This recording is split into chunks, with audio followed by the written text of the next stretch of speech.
Thank you, Mr. President. Sudbury would like to welcome and highlight the acceptance of recommendations to improve the situation of asylum seekers and refugees in Germany.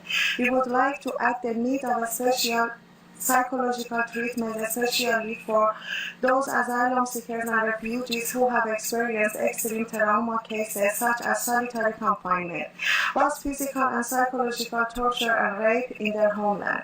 This could avoid asylum seekers such as Mohammed Rasepar to reach a point of utter despair, to end his life hopelessly. After being in prison for 130 days in solitary confinement in the Islamic Republic of Iran, he seeks asylum in Germany, where he is sent to Würzburg Refugee Accommodation Center and kept in a condition which are not advisable to any patient with his problems. Asylum seekers are not given any possibility to learn German or study.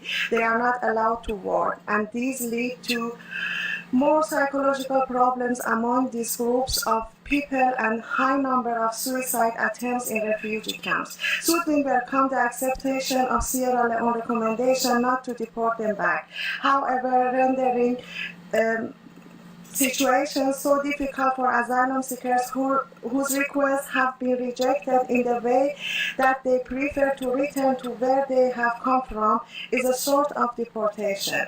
Thank you, Mr. President.